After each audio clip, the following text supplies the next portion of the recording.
dalee nag jàmm xibaaru tàggat yaram yi fii ci Rewmi Sport alxamis le 20 août 2026 ñëw ci xibaaru tàggat yaram yi bu fekkee ne abonné goo ci chaîne bi ñu ngi ñaan nga daal di abonné partagé lii di vidéo bi activé cloche de notification bi comme ça bépp vidéo bu ñu dugal ngeen daal di bokk ci ñi koy njëkk a gis fii ci Rewmi Sport xibaaru tàggat yaram ñu ngi ci ànd ak Cheikh Moustapha Vey bi tey après publicité bi ñu ci xibaar. war naa ci xam-xam boo xam ne moom yaakaar naa mën naa ne kenn. ñaar ñoo xas ba boole kenn du leen taxal kenn du mën taxal xanaa ku góor gi faatu bàyyi fi soxna si rek wala soxna si faatu bàyyi fi góor. moo tax koo xam ne wóor na ne kii bëggoo ko moom bu ñëw ci man ñaari ku ñëw ci man di ma nobloo daa fekk ka ngeen noblu nga bëgg ko.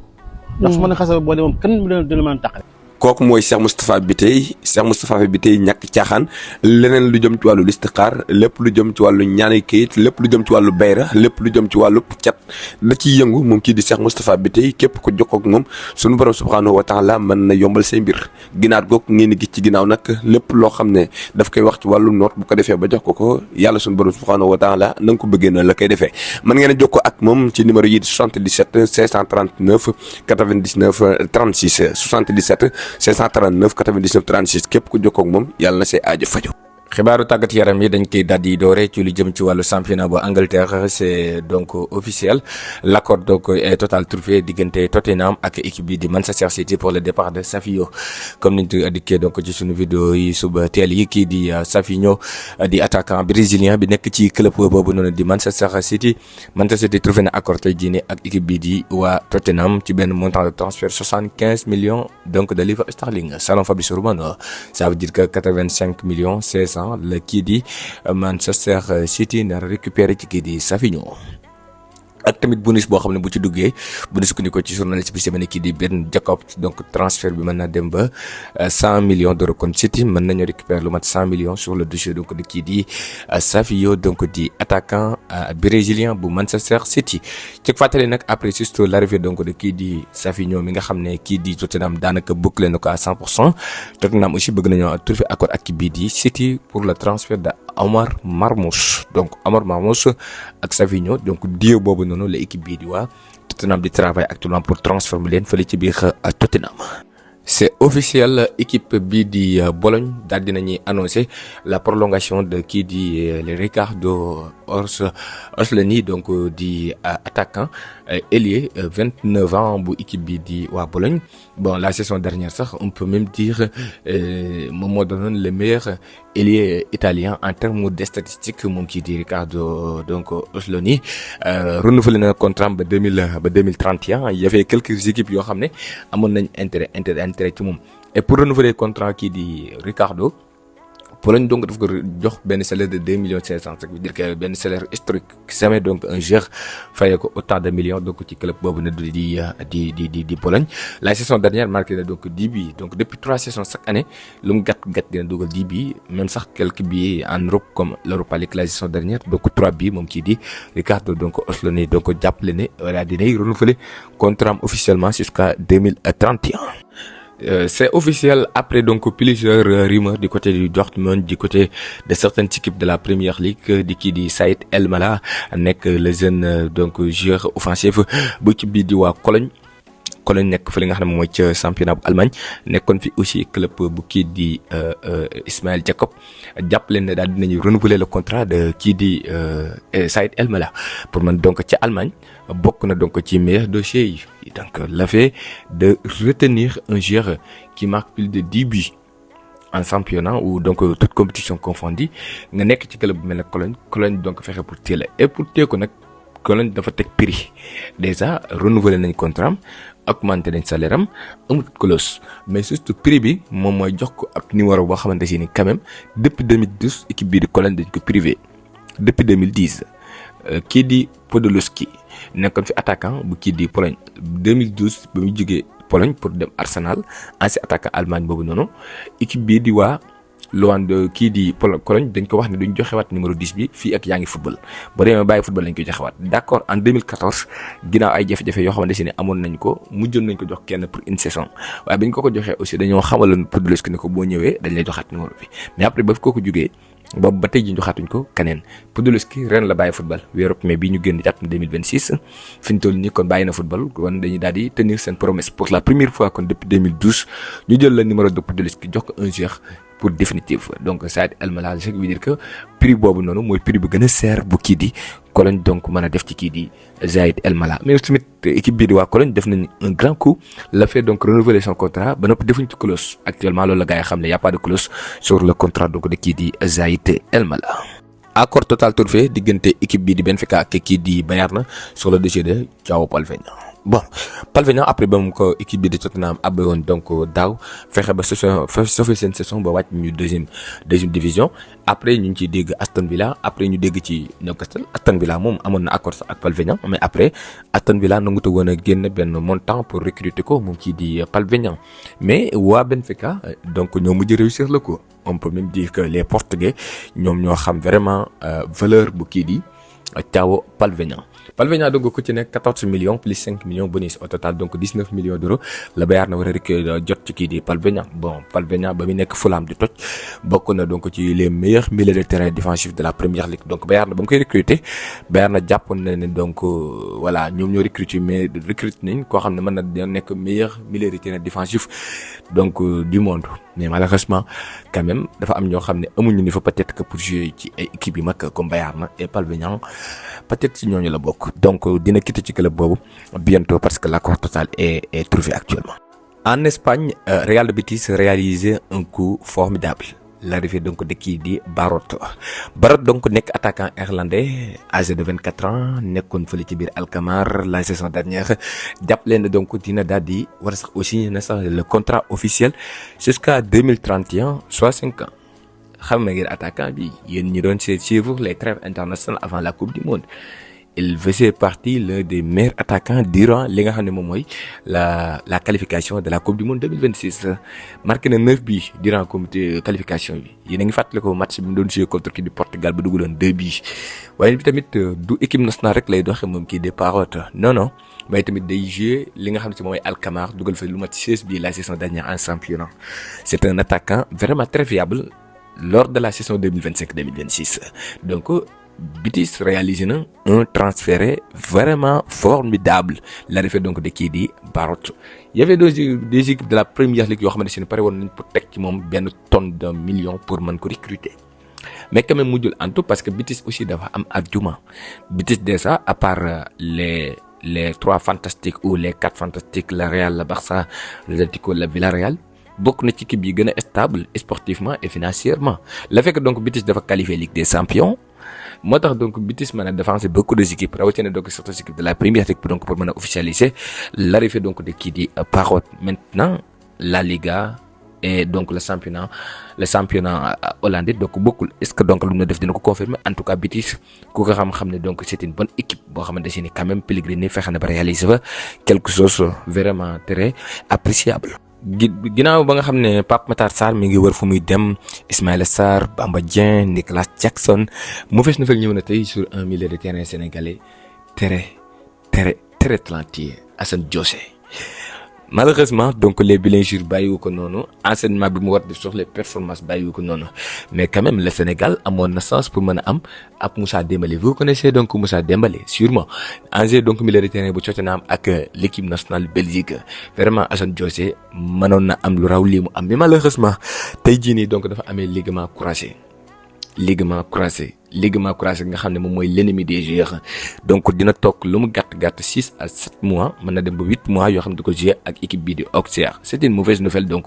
pour ki nga xamante si nii moom la ñuy tuddee donc waa Auxerre mais rawatina aussi le Sénégal parce que Assane Diossé quand même mënoon na retrouver donc niveau bu exceptionnel mën na jëriñ bu baax a baax le milieu donc de l'équipe nationale du Sénégal bon ay tuut cap rek lay def moom kii di Assane Diouf donc ñu ngi koy ñaanal donc mu daal di wér ak jàmm ci blessure bu métti boobu dal ko nga xam ne dina absenté pendant plusieurs mois. comme que laal nañ donc club boobu nga xam ne moom mooy Auxerre foofu la ñuy jaar nag pour wax sur le dossier de kii di Kevin Danwart donc nekk le défenseur né en 2006 bi li tax ma indi ko mooy jàppale ne moom la attaquant moom mooy défenseur bi Arsenal la doon recruter pour remplacer Saliba l'attaque Arsenal di recruter kii di Konsa mais Arsenal dafa wax ne dañoo perte Saliba dañoo soxla ab défenseur boo xam ne day ñëw rek pour ça veut dire que soxla wuñu xale dañoo soxla koo xam ne am na expérience même bu amul expérience Premier League na am expérience donc moo tax ñu bàyyi kii di Kevin danoise donc pour mën a dem ci kii di Konsa léegi nag yéen a ngi fàttaliku Chelsea dafa nangu défenseur Crystal Palace di kii di Lacroix donc Crystal Palace moom tàmm na bu ñu jëlee ay défenseur am moom day faral di dem ci championnat yi nga xamante ne nii ay équipe yu ndaw la ñuy faral di yor donc jël fa bu dul Premier League Lacroix fu ñu ko jëlee Wolfsburg en Allemagne donc équipe bii di Crystal Palace ñu ngi travailler actuellement pour recruter kii di Kevin danois en tout cas voilà Arsenal moom moo wane piste bi ba noppi dem donc bàyyi ko noonu donc Crystal Palace bëgg na ko recruter peut-être recrutement bi dina dem environ de 30 à 40 millions d'euros. Le dossier de Livakovic nekk gardien de but bu kii bii di Fenerbahçe Barça bëgg na ko. Barça bëgg na ko bon dafa am 2 sources yu ñëw actuellement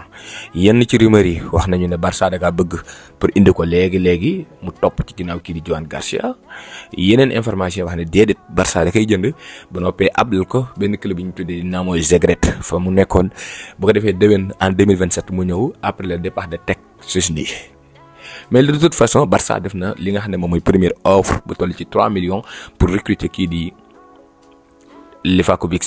mais actuellement nii Fenerbahçe trouvéegul accord ak équipe bi di Barça pour le départ du gardien de but croate mais en tout cas de toute façon bon dina doon ab deuxième gardien de but bu fiable parce que déjà maa ngi gis ay doomu Croatie yu bëree di naqarlu le départ de Livakovic à Barcelone. Pourquoi? Parce que ñoom dañoo jàpp ne gardien bi warul dem di toog banc ñoom diñ gëm mooy kii am na niveau pour mën a doon premier gardien ci club bu baax a baax mais quand même Livakovic moo xam ne jouer un club comme Barcelone donc opportunité boobu noonu benn yoon lay présenté wu te nekkatul xale xëy na aussi bëgg a réaliser rêvam gagner donc beaucoup de trophées tax donc mun na choisir club bii di Barça. En tout cas moom amul benn problème pour rejoindre Barça maintenant nag la reste mooy lay si Barcelone essayer donc de trouver l'accord ak kii bii di Fenerbahçe après bu trouver moom accord on va voir. Est-ce que donc Barça da koy abalaate wala mais man si j'étais donc l'entraîneur du Barça dama koy recruter léegi indi ko léegi fii laa koy waxee Joan Garcia baax na lool mais imaginez-vous Joan Garcia blessé kan moo war a remplacer kii di Joan Garcia Szczęsny fiable donc Szczęsny fiable daaw déjà Joan Garcia blessé na fi diggante bi blessé ba Szczęsny doon serré Barcelone doon na encaissé des buts bêtement ce qui veut dire que Barcelone dañoo war a recruter Livakovic indi ko léegi donc ci seen gardien bi mu topp ci ginnaaw kii di Joan Garcia c'est mieux que donc jënd ko ba noppi able ko pour man Szczęsny amatul dara lu muy jouer ci carrière am déjà dafa jëloon retraite am ce qui veut dire que moom lu amaat ci carrière am bu riche la Barcelone daf ko war a placer 3e gardien de but ku baax la nag biir Barça moom ci di Szczęsny par rapport ak li muy apporter expérience Joan Garcia dem leen ngeen déglu li mu waxal ci Szczęsny si ngeen xam l'importance am mais Barcelone pour man warul compter ci Szczęsny comme 2e gardien mais plutôt que 3e gardien et le 2e gardien doit être donc Livakovic comme le Manchester United le faisait actuellement United indi nañ ki nga xam ne ci kii di Darlow am nañ ki nga xam ne kii di Lamens Ayton donc mooy placé comme le 3e gardien de but Bayern Munich def na noonu yeneen équipe donc def nañu noonu le Barça aussi doit le faire wërta reste donc ak Szczęsny comme le 2e gardien nekkul un 2e gardien fiable moom ki di Szczęsny sur un club bien sûr comme le Barça. noonu nag la ñuy jaaree pour parler un peu sur un club Almeria. Yakobishvili nekk de gardien de but boo xam ne peut-être que Barça bu trouvé doon ab gardien comme Joan Garcia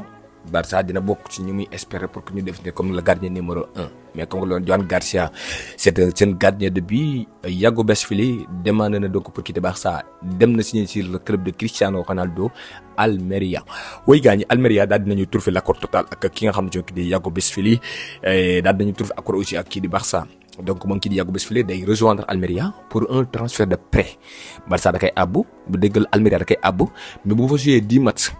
da koy mën a jënd pour 3 millions bu ko jëndee pour 3 millions Barça dina garder ci moom benn option de 50% pourcentage am na ñu wax ne aussi Barça am na ci moom benn clause boo xam ne si ni clause de rachat la pour ëllëg bu ko Barça bëgg recruter parce que Yakobishvili Barça am na ci moom lii di yaakaar pour l'avenir. Almeria tamit yëmul ci Barça rek xam nga nag bu fekkee ne da nga club boo xam ne Cristiano moo la moom da ngay am influence da ngay am ku la financer ci suuf ndànk-ndànk ngay mën di fay ay salaire sans problème Manuel Ángel là c'est un milieu de terrain contrairement ak Yakobishvili kii moom Almeria da koy jënd pour 6 millions c'est un milieu de terrain du Real Madrid bokkoon na ci les milieux de terrain yi ñu dikkoon ci ñoom ay semaine ay weer ci ginnaaw ne leen donc ay joueurs lañu am talent mais malheureusement duñu dem ci équipe première bu baax bu Real parce que Real dafa am suffisamment de milieux de terrain suffisamment de talent ci équipe première bi actuellement te bokkut ci la politique du Real di intégrer ay jeunes joueurs lu bëree bëri comme ni ko Barça di defee actuellement. Bon ki nga xamante ne moom lañ tuddee kii di Manin Ankal dina signer ci club boobu nga xam ne moom mooy Almeria dans les jours à venir pour 6 millions. Real Madrid day continuer di garder 50% ci salaire ci lii di pourcentage am pour ëllëg buñ ko jaayaatee. ay arrivé mi ngi am comme l'arrivée de kii di Yogobisvili comme l'arrivée de kii di Manin Ankal mais équipe bii di waa Almeria aussi bu nu may tudd dinañ jaay rawatina seen meilleur joueur di kii di Arribas formé au Real. ay weer a ngi nii ñu ngi koy dégg Ajax ay weer a ngi nii ñu ngi koy dégg ci club allemand yi ay weer a ngi nii aussi ñu ngi koy dégg ci certains clubs Ligue 1 même moom kii di Arribas mais finalement jour bi ngi sur le point de départ en tout cas li wër bu wër ay mbiram sax dinañ ko seere fii ak 3 jours 4 jours pourquoi tey la lan jeudi inchallah suba le vendredi samedi dimanche à partir de lundi prime day jógee 25 dem 40 millions ce qui veut dire club bu koy jënd da nga ko jënd avant donc li nga xam ne mooy lundi sinon donc day cher club bi gën a taxaw actuellement pour recruter ko mën nañoo wax ni ki nga xamante ne moom lañ tuddee kii di Deportivo La Cologne la dinañ wax après donc l'information pourquoi mu doon Deportivo La Cologne mais li wër ba wër am na ay club anglais yi ko bëgg mais moom ci boppam moo favorise reste de la Liga ça veut dire que dafa bëgg a découvrir la Liga enfin moom kii di Arribas pour montrer de quoi il est capable moom kii di Arribas donc nga xam ne bon il fait partie ci ñi nga xamante ne bu Real amoon li nga xam ne moom mooy philosophie bi Barcelone am heure bii nii donc moom day jouer ci premier bi parce que moom depuis ay at montré na donc li mu capable donc même ci équipe jeunes yi yu Real Madrid yi moom kii di Arribas. pourquoi mu nar a dem Deportivo La Cologne dafay dépendre ci benn dossier muy le dossier donc de kii di Yérimay Hernandez Yérimay donc di li nga xam ne moom mooy attaquant bii nga xam ne depuis ay at ñaari at a ngi nii ñu koy dégg Sporting Portugal Benfica Ajax tellement que le joueur est très talentueux en tout cas ku ko njëkk am da nga am joueur bu baax di kii di Hernandez Yérimay léegi nag am na club boo xam ne si ne mi ngi koy waaj a recruter di kii di Hull City donc bu kii di Nabil Mendy après bu ñu recruter Nabil Mendy 25 millions par nañ pour def ci moom xaalis accord nag amagul mais si donc Yérimay donc quitté na ci club boobu di Deportivo La Cologne pour Hull City ki nga xamante si nii moom lañ tuddee kii di Sergio Arribas mën na quitter l'Almeria pour dem ci club boobu di Deportivo La Cologne donc c'est des dossiers à suivre dans les derniers jours du mercato. Balde Manchester United bon Alejandro Balde bokk na ci dossier yi nga xamante si nii moom la kii di Jorge Mendes dikk pour régler ko yéen a ngi fàttali ko ay semaine ay weer ci ginnaaw ba ñu naan leen am na ay joueurs yoo xamante si nii nekkuñu ay intouchable Barça ñu ne woon leen Jules Koundé ak ku ci demee ne Balde nag ay mbiram mi ngi waaj a leer ba xam day toog wala day dem. Manchester United contacté nañ kii di Jorge Mendes pour demander des informations sur kii di Balde en fait United waxul dama bëgg Balde dama ko bëgg recruter non United woo nañu Jorge Mendes pour demander ko est-ce que Balde physiquement léegi récupéré na buñ ko bëggoon ñaata lañ koy mën a amee et tout ça donc United renseigné na actuellement sur le dossier de kii di Alejandro Balde mais United defagul offre Balde dafa bëgg a toog Barça et pour fi Barça bon en fait après sax démb la finale lii di trophée Joan Gamper Balde nee na moom du faral di lire li nga xam ne moom mooy la presse taskatu xibaar yi mais jour la boo xamante ne aussi day faral di jël critique yi comme lu positif pour déterminer wu pour progresser wu li mu bëgg mooy rester Barça. Barcelone ci boppam fi ñu toll nii bu fekkee ne Barcelone dañoo décider jàkkaarloog Balde ne ko jóge fi Balde mën naa fee jóge loolu la Fabrizio Romano wax ça veut dire que actuellement. Balde xamagul lan mooy position Barça si le Barça donc jàkkaarloo nañ ak Balde bët ak bët ne ko dañ lay jaay Balde mën naa am mu changer décision nangoo quitter Barça mais fi ñu toll nii xamaguñ lan mooy dernière position bu Barça donc la fekk Jorge Mendes actuellement nii ñu wax ak yéen ma nga Barcelone xëy na après buy quitter Barça dinañ am plus d'informations mais United dafay recruter ab latéral gauche. United seen priorité moo doon Lewis Hall di latéral gauche bu Newcastle United mais comme ni leen ko waxee woon depuis le début maa ngi gis sax certains supporters Barça naan Lewis Hall remplacé kii di Balde mais Newcastle ci boppam ñoo jaayul ba fekkoon Lewis Hall day jaay heure bii nii Lewis Hall ma nga United wala ma nga City wala ma nga Chelsea donc jaayul Lewis Hall moomu jàppale ne moo doon priorité bu United mënu ci jot United donc mi ngi xool les plans B El Hadji Malick Diouf mi ngi ci plan B yi Alejandro Balde mi ngi ci plan B yi léegi nag li des mooy ñu toog xaar. Est-ce que recrutement Cancelo possible recrutement bu kii di Salinas ak tamit li nga xam ne moom mooy l'explosion de kii di seen boobu ñu am na ko moom booy Perkes la tudd ko am na ko jóge ci Masia ba xam taay yi nii moom la Barcelone yi jël kooku ak tamit l'arrivée de Caicedo am na ko ñu wax Caicedo koo xam ne Barça recrute na ko temps yi est-ce que ñooñu dinañ tax Barça tàqali ko Balde on verra. United daal mi ngi xaar pour xaar lan mooy position Barça bu fekkee ne Barça day jaay ñu xool ba xam United dina def offre bu fekkee ne offre dina am est-ce que donc accord dina am entre les deux parties reste à voir le dossier donc de kii di Baldé dina leer dans 24 à 48 heures.